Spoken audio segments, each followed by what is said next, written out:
Here's a lesson on how to draw boxes in two-point perspective. You got your horizon line, and this time you have two vanishing points, one on the left, one on the right. It's always easy to start with a single vertical line, right, like you see there. From the top and bottom of that vertical line, you trace back construction lines that lead back to both of those vanishing points. And from there, you can start to form that box right there. Now, here's the thing. When you're drawing in two-point perspective, any line that is not vertical will lead back to one of those vanishing points. That's really, really key here. Okay, so the first box is under the horizon line. And the second box I'm drawing right now, this is over the horizon line. And what you'll see there is 3 vertical lines and every other line being traced back to one of the 2 vanishing points.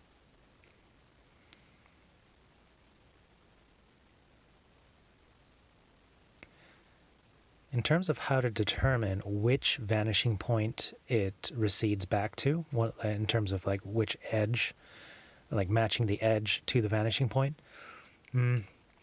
I'll be honest, I don't have a very clear way of explaining it at this time, okay?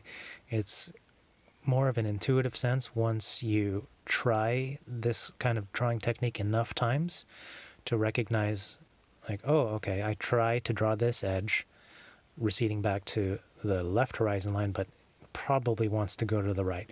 You'll develop a sense for what looks correct, okay? Because this is mimicking a 3-dimensional view where in terms of what we're looking at in these boxes, we're looking at it from a corner, okay? Versus in one-point perspective, you were looking at the boxes with the face straight on, okay?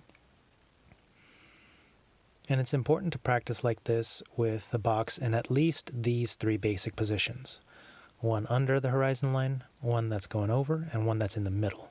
The one that's in the middle is easiest to draw, since there's only 2 faces you need to worry about. Now to challenge yourself further, which I definitely recommend, I suggest you do what I'm doing right now, which is to draw the hidden edges. Okay, you can draw those in dashed lines. All of those edges, they follow the same rules. Unless it's vertical, those edges trace back to one of those left or right vanishing points. Drawing these hidden edges, I find it helps me to reinforce and kind of reteach myself to think about forms that I'm drawing in their full geometry.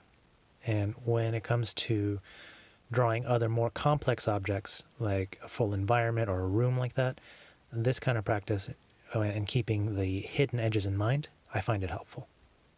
So I'm almost done here, just erasing the construction lines. And there you pretty much have it. So try this out yourself. See what you get, see what results you get, see where you get confused, and just keep on going at it.